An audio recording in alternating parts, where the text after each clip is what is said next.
You talked earlier about the friend who got you back on the cycle. Yeah.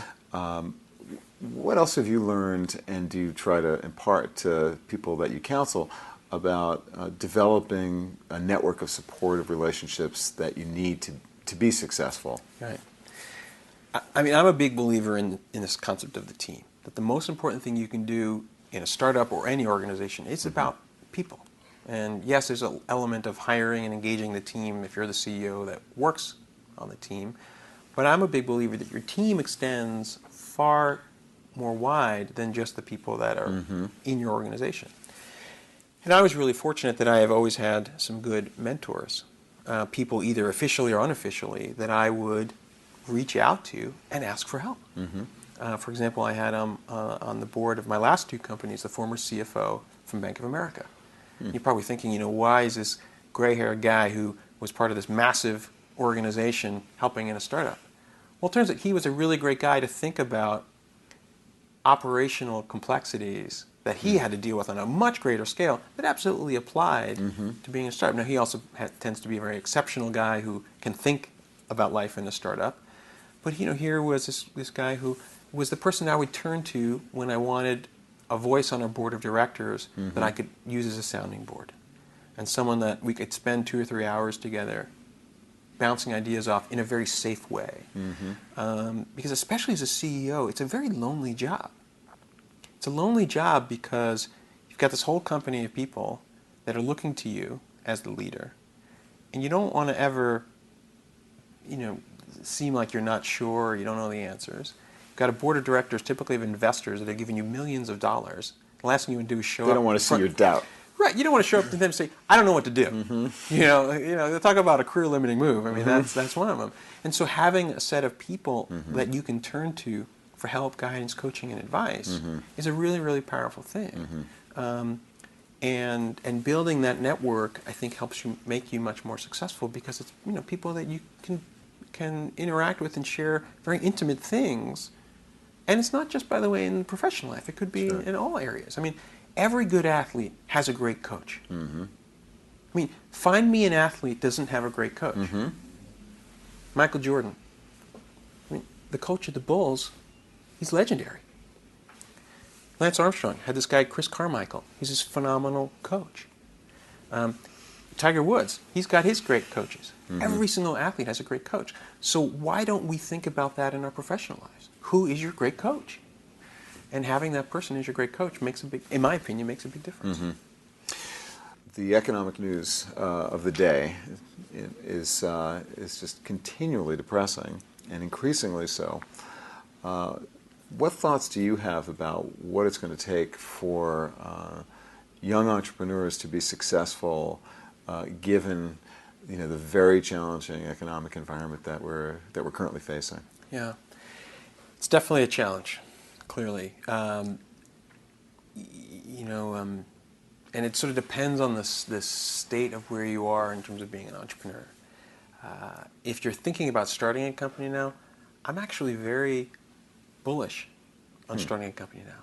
And that's actually the typical reaction. People go, how could you be bullish? That? Yeah. There's very little money in the venture capital market. But please continue. What leads you to your optimism? One is history, 2 is experience, and 3 is sort of the reasons for why those things have worked. Number 1, if you look historically, some of the best companies have been started in downturns. Microsoft and Apple in the late 70s, Cisco in the mid to late 80s, horrible time.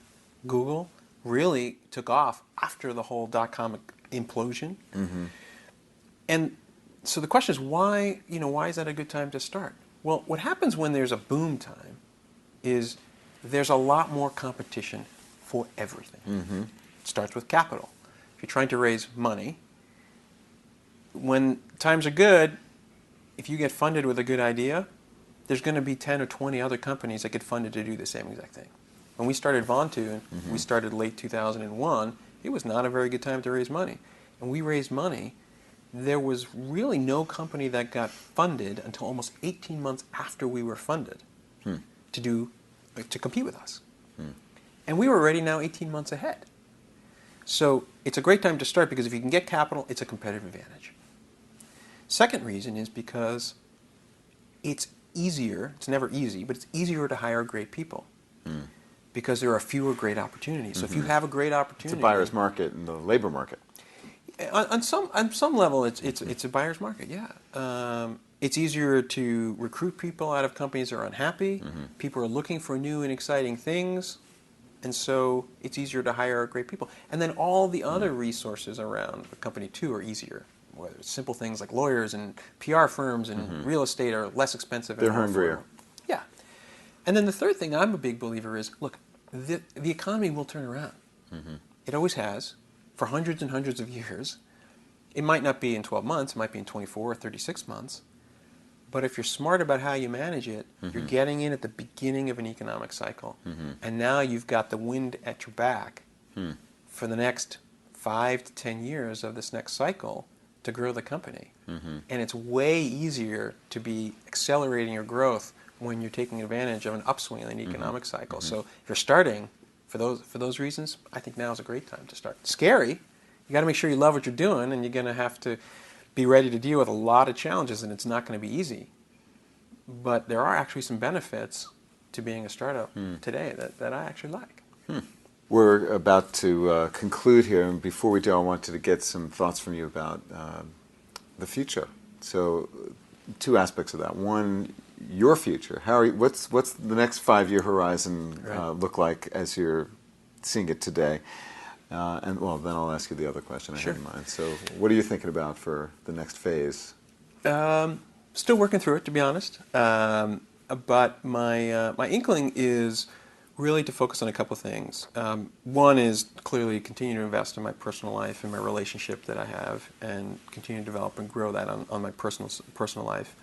The second is to continue to invest in my community.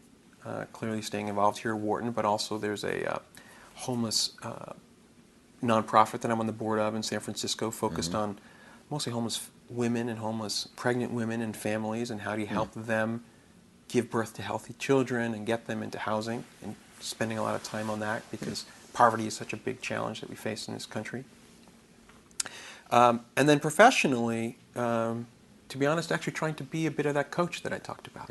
Having been through 3 startups myself, having seen a lot of the challenges that occur, working with some of the venture capital community to find 3 or 4 companies that has maybe a first time or a young entrepreneur who's sort of never been through that cycle, to help to be that coach and to be an active person to help them roll up my sleeves a little bit and help them through that, which I think will be fulfilling for me and hopefully something that they would appreciate and value as well. Well, so some of our viewers are going to be people just like that. What would you say to someone who's thinking about starting something new, as like the most important? If you could distill it to one most essential idea or principle, whether they're young or old, starting something new. What do you think is the most important thing that people need to have in mind? To be successful. I'm a big believer in 3s, so I'll do 3 things that are important. First is absolutely this concept, as we talked about before, of this. You have to approach this as a marathon, and you got to think about how to get to the end game and be there for the next 10 years. So make sure you have the right plan and set the right pace.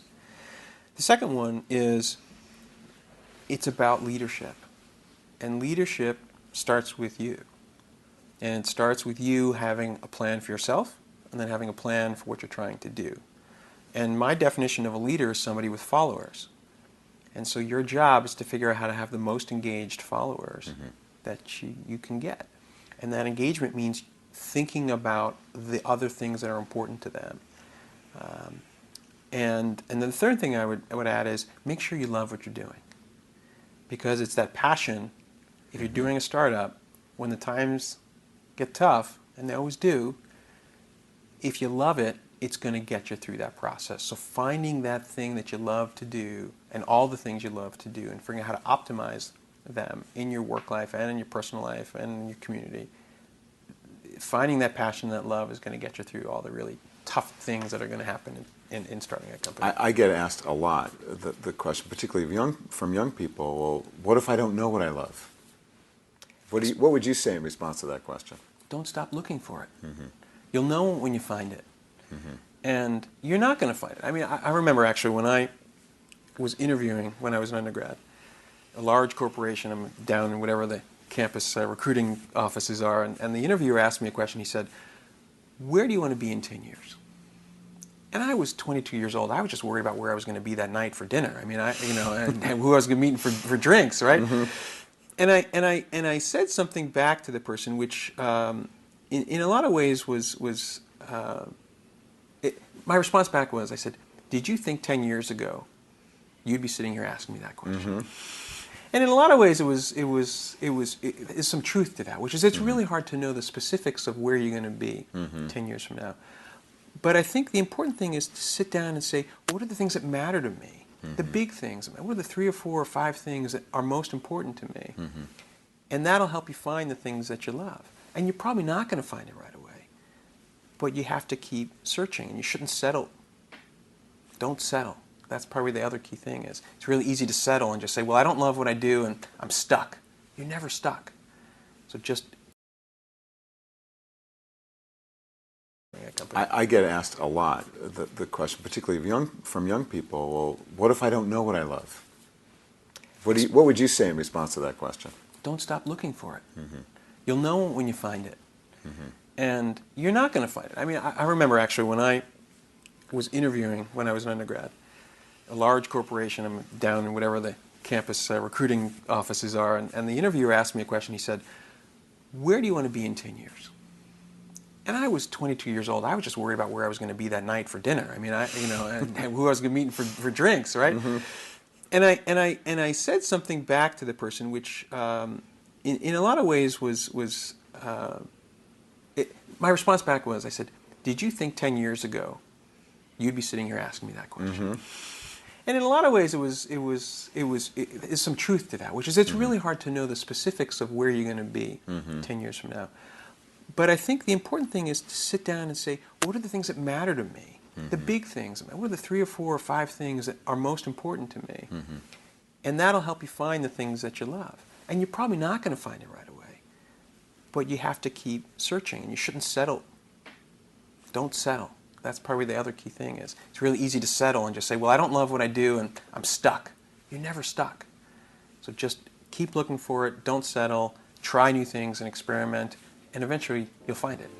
On that note, I'm going to draw us to a close and thank you again, Joseph, for joining me and our viewers this afternoon. It's been great speaking with you and catching up with you. Really appreciate you taking the time, and thank you all for listening.